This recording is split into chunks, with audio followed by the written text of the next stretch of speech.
Massachusetts police clued in to wealthy family's mansion murders with 3 sheets of paper and chilling note. Rakesh Kamal shot his wife, their 18-year-old daughter, then himself in their Dover mansion. Grisly new details emerged this week in the murder-suicide of a seemingly wealthy Massachusetts family who were all found shot to death late last year in their sprawling $4 million mansion, according to a new report. Rakesh Kamal, 57, fatally shot his wife, Teena, 54, and their 18-year-old daughter, Arianna, as they slept in their beds 3 days after Christmas. He then climbed into a bathtub and turned the gun on himself, the Boston Globe reported. While appearing affluent to outsiders, the Kamals were hopelessly buried in debt and were scheduled for eviction from their 11-bedroom Dover mansion, nestled on 5 acres the day of the slayings. Responding to a 911 call, police entered the residence on D-28 and found a typed note addressed to the person who was scheduled to pick up the keys, according to the local newspaper's account of a 63-page police report. Please note, it read, before entering, call the police to first check 3 bedrooms on the 2nd floor. Each room will be marked by a white sheet of paper. Police found each of the bodies behind those demarcated doors.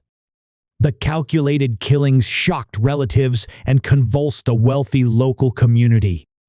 Neighbors in Dover, a suburb of Boston, knew Rick Kamal as a wealthy entrepreneur and dedicated father.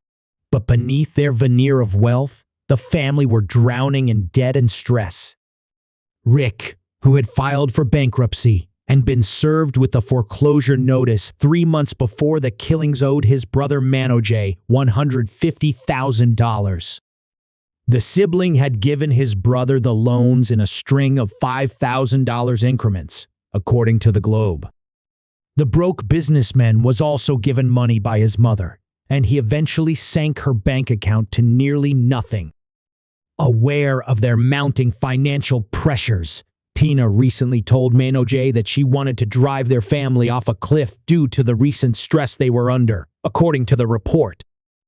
Manoj, who found the bodies and called police, told investigators that his brother had spun a web of deceit for years on end. Manoj thinks every conversation he has had with Rakesh the past 5 years was a lie, his wife's sister told police.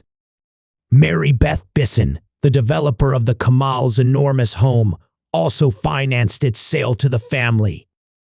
She told investigators that Rick had begun concocting excuses for missing mortgage payments and pleaded with her not to discuss the situation with his wife. On deck. 23. 5 days before the killings, a fax was sent to the company holding Teena's $1.25 million life insurance policy to add Manoj as a beneficiary. The Globe reported that the Kamals FaceTimed with relatives in India on Christmas Day and that there was nothing out of the ordinary about the exchange. Rick texted his brother the following day to cancel a scheduled get-together. He also texted Arianna's boyfriend to nix his upcoming visit to the family. The boyfriend told police that Arianna had confided some of her family's troubles to him, hinting at one point that Teena wanted to leave her father, but that they seemed to be on the mend. At the same time, Rick was in regular communication with his home's developer to discuss his departure. After not hearing from his brother for several days, Manoj went to the home, called Enchanted Acres, and called 911. The Kamals bought the mansion for just under $4 million. The Zillow estimate for the 20,000 square foot compound is nearly $7 million.